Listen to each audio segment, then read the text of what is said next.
let's talk about Blade. Halloween's coming. Hell yeah. And, we love a good superhero movie. So why not, like, the horror hero of Blade. Of Marvel, Dude, I'm a huge Wesley Snipes fan. It's like one of my top 20 favorite actors. Okay. Can't get enough of him. Great, like, I love his drama. I love his action. Kicks ass. Like, I'm a huge Snipes fan.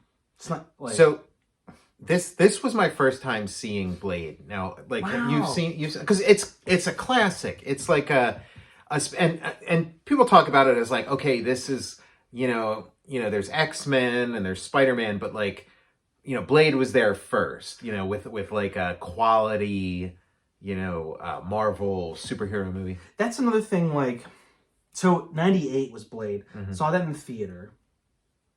I know there's 3 Blade films. Yeah. I've only seen the first 2, I believe. And is Wesley Snipes in the third one? Yeah. Because I only really know about... I thought maybe I'm pretty sure. I thought maybe the third one would be like like Return of Durant or something. Like it would be like, I'm pretty bad, straight to video or something. Well, there is one, I can't remember. One has like WWE wrestler Triple H is in one of them, so we might have to like fucking tap into. We might have to do the whole series. Yeah, so like I never saw it. I love the comic and everything. I think it's like in the late 90s. Like for me, I think it got lost in the shuffle of like vampire movies. There were a lot of movies like Blade. And so it didn't like it kind of like I just kind of like skipped it. Like the Marvel connection was, and also it's like okay, this is gonna be like the Dolph Lundgren Punisher. That's what, you know what I mean? was literally gonna say that. That's like Blade's like a holdover of the it's closer to like the vibe of like the Marvel, because it's R-rated. Like when do you get an R-rated Marvel like? Yeah, it's an interesting segue from like the Dolph Lundgren Punisher and that type of R-rated Marvel comics movie of sort of dubious, quality, like, and then to like sort of like the X-Men and then this like sort of new era. It's pretty like schlocky, but it's also like it's really strong too. Like it's got a strong through line, and then it's got like the amount and quality of action that you want. If you want to see your hero in action, kicking ass and jumping and looking cool, like striking poses, looking cool, and then getting into some really fun, fights and stuff. Like Wesley Snipes, great action hero. He's martial artist. Yeah. So he looks great throwing like punches and kicks. Always looks great on screen. His like the classic Snipes elbow. I always feel like he's throwing great elbows.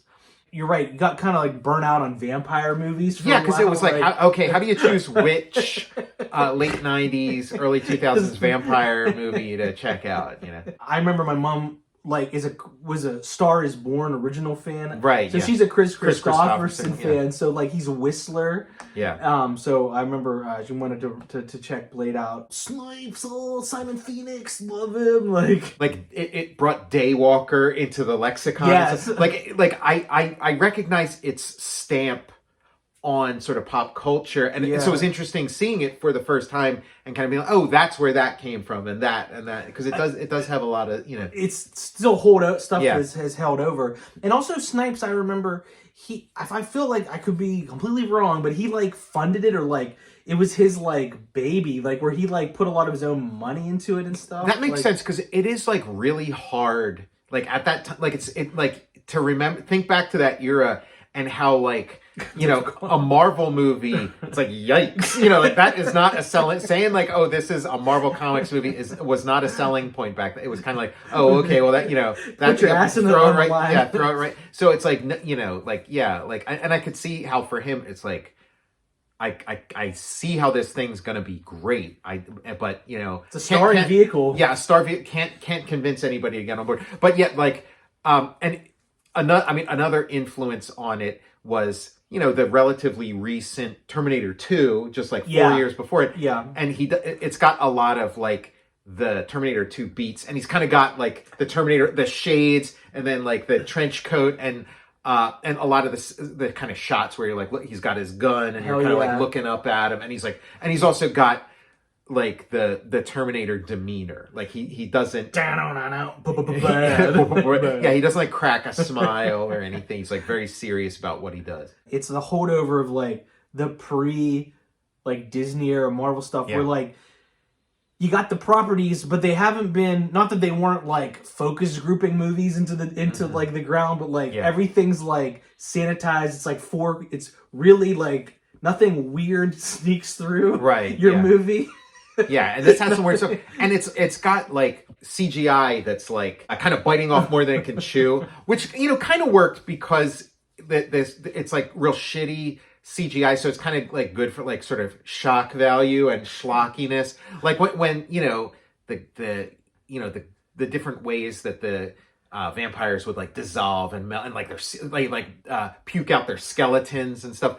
But like I was just thinking watching it, like all those like vampire deaths that they have in it, like how amazing it would have been when like a vampire turns into like a pile of goo or whatever. So cool.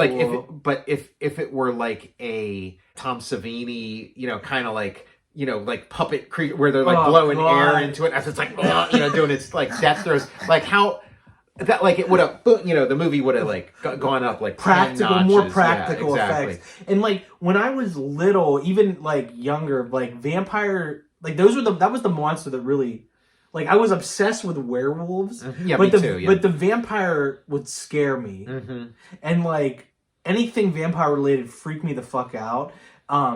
One of our somebody mentioned in the comments of like a past video, it relieved the years of not knowing what this movie was. It was with the guy's tongue open. Somebody mentioned it was called Daughter of Darkness, and it relieved my like the vampire's tongue had a little mouth on it. Or like there was a show called like Nick Night. It's not Nick at Night. Stay out of the shadows was the tagline. But like so. Blade would have freaked the fuck out of me if I had watched it like any younger than like, and it's also what drew me to it, like the vampire aspect. Yeah, I wonder like for me if it, because again like, like I was like just always so terrified of like the slasher thing, because like what the slasher paradigm is, it's basically the superhero is the murderer, is the villain. So it's like Jason is like the Batman or the super, but he's he's gonna kill you. Where like something like Blade, it's like, okay, you have all these vampires and stuff, and that's scary, but you got this superhero who's gonna like protect you from like shoot them in the chest with a stake gun or whatever. Nightmare on Elm Street 3, The Dream Warriors, like that one was like.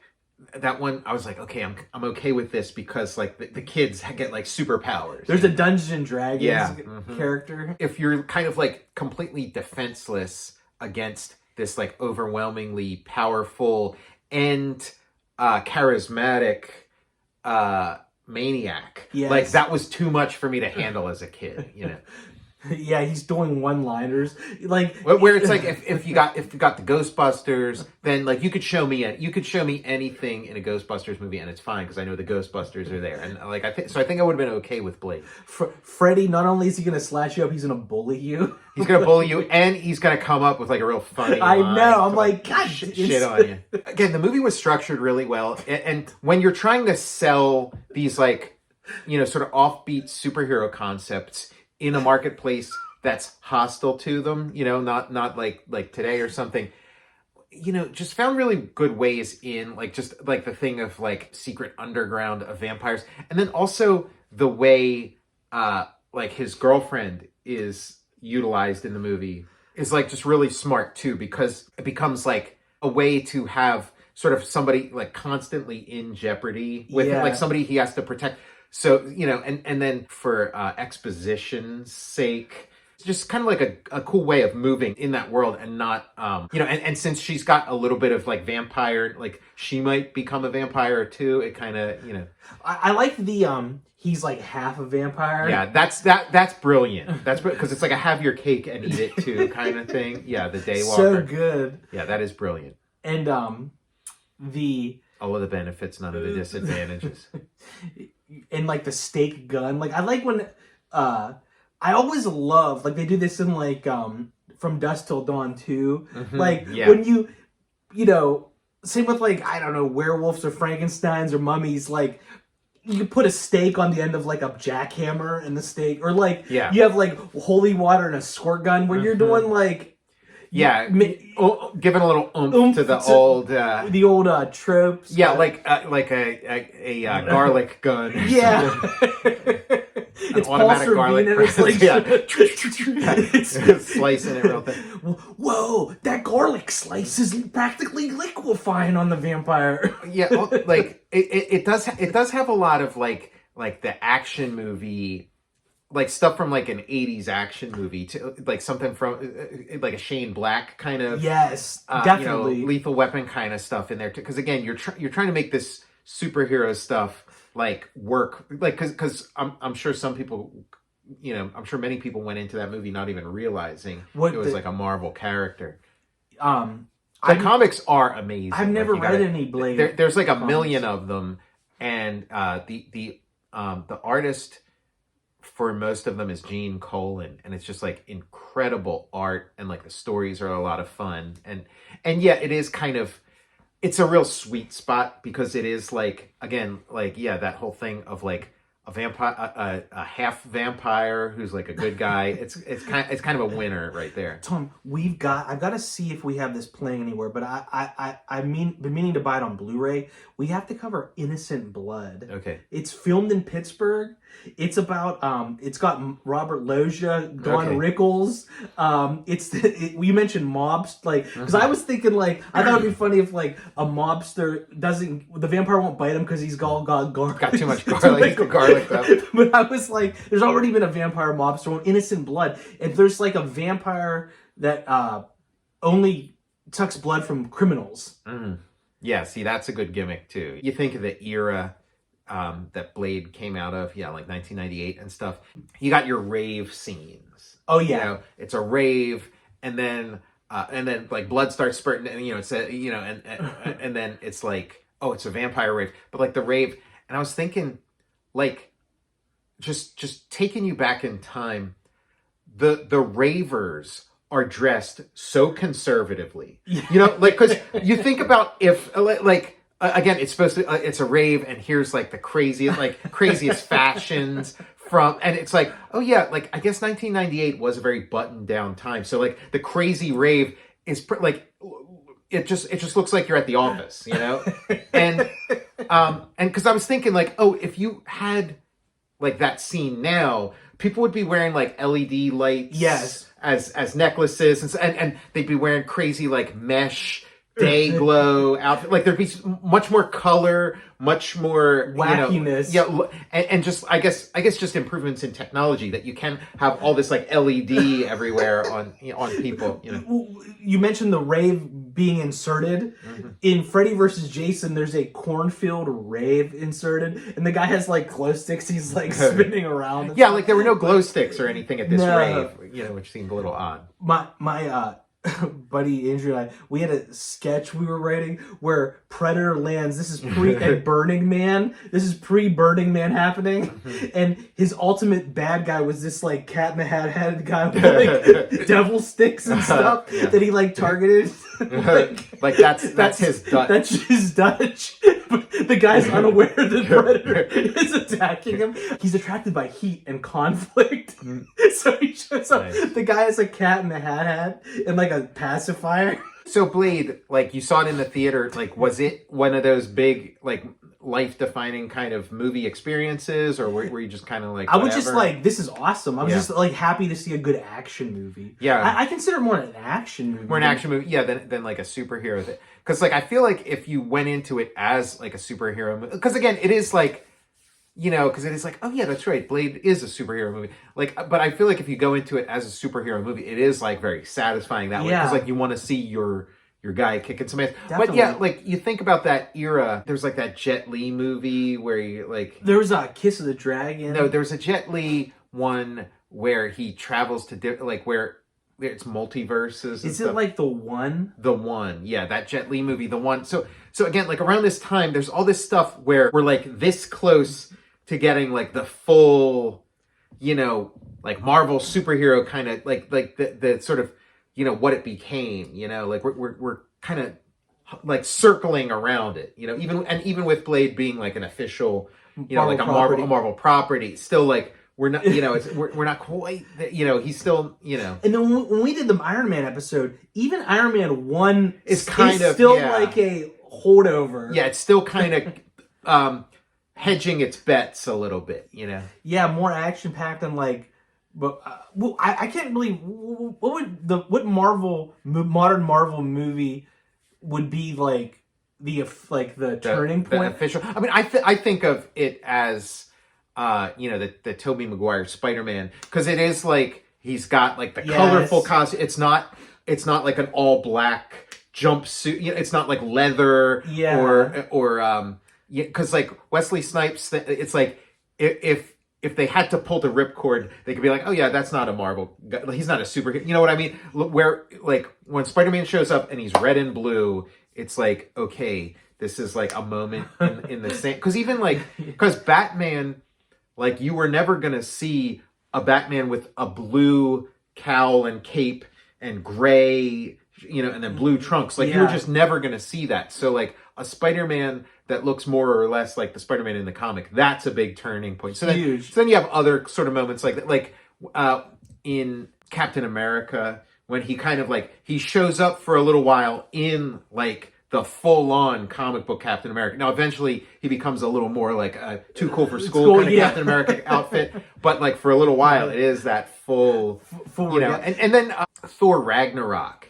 had like just like, you know, we're getting back to like Dick Tracy, the Warren Beatty Dick Tracy, or like the you know, Batman Forever or Batman and Robin, where it's like, okay, we're gonna go for like some crazy colors, like across the board, you know. When I saw Blade, I'm like, huh, oh yeah, and like watching it, the credits, I'm like, huh, a Marvel property. Interesting. And then I forgot, and then I'd go, my awareness of it being Marvel would like fluctuate. Well, even like around that time, Marvel Comics were trying to sort of go that way a little bit too, where like in the comics, they were trying to make the comics like a little less, you know, colorful, superhero-y with, you know, like, you know, red, white, and blue, or primary colors and stuff, and we're trying to go more into like a Terminator, a Terminator look, or the Matrix or whatever. Like even the comics were kind of going that way too. When I saw the Matrix, I'm like, I'm just watching this to kill time before you know, Phantom Menace comes out. I'm watching Meet Joe Black to see the Phantom Menace trailer. Yeah, this is like a stepping stone to the what Matrix. Comes next. Yeah. I love it. It's one of my favorite Snipes films. It's one of my favorite Marvel films. And I haven't seen the third one, and I've seen the first one more. I might have only seen the second Blade once. Okay. And I definitely didn't see the other two in the theater. And I think the New Beverly caught on, has been watching the Total Recall show, because they're screening Ernest Scared Stupid at the New Beverly. Very nice. So somebody's been keeping tabs. Like, very nice. Preceded the Matrix. Because it has, it's like it's like the aesthetic. He's got the shades and like the outfit and the action, you know, it's just like something in the air that you know. And like, well, because even when the Matrix came out, I was thinking like, oh no, not another one of these, not another Keanu Reeves cyberpunk Dark City, you know, kind of, you know, like that what, you know, Nine Inch Nails style kind of, you know, goth future. It was kind of a trend that then like the Matrix kind of like perfected. And you mentioned the X-Men definitely took a page from the Matrix handbook. And like, yeah, it's like, just have your hero be in a cool, in like the classic looking costume. They're just too scared to like. Well, I feel like horror hero is like, that's the winning formula, and that's like the easy sell too, because like horror is always like, you know, it's like horror movies are kind of they're inexpensive. Yeah, they do well. You know, like it's kind of like a sweet spot, and I mean, I have this theory that like superheroes aren't like that. People don't really want superheroes. What they want is horror, and then like superheroes with like a horror element is like, it just makes it like extremely palatable. Batman versus Superman. Superman doesn't really have a horror element to him. Batman does. So, and Batman has sort of been like the enduring, like he's been road tested. Like he's like won again and again in various forms the way Superman has it. And then Spider-Man got this creepy spider on his, he's kind of like a Halloween themed character.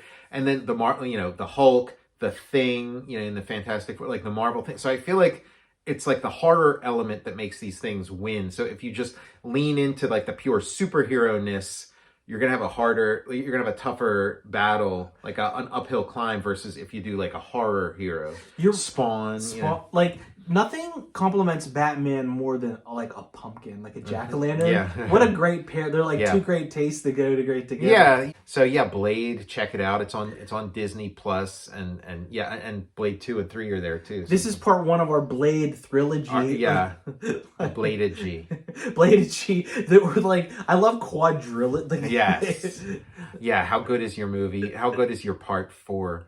I'm Tom Scioli, author of Jack Kirby, The Epic Life of the King of Comics. I Am Stan, a graphic biography of the legendary Stan Lee, and Jack Kirby's Star Warriors, The Adventures of Adam Star and the Solar Legion. I'm also the author of WITCHMAN, a new superhero comic. And there was just recently a successful, fully funded in 1 week Kickstarter campaign for WITCHMAN. There's still time to join in with it. It's going to be going for another month. So, follow the link in the show notes below. I'm Matt Zeoli. And please follow me on Twitter at Tom Scioli, on Instagram at Tom_Scioli, and support my Patreon. Go to patreon.com and search Tom Scioli. Follow the show on Instagram at total_recall_show. I feel like Blade had a bunch of sort of James Bond or Arnold Schwarzenegger kind of like one-liners. He did, and that's what I was going to ask. None of them are coming to mind, but I know he had a bunch of them. Like, and they were good ones too. Yeah. Consider the divorce.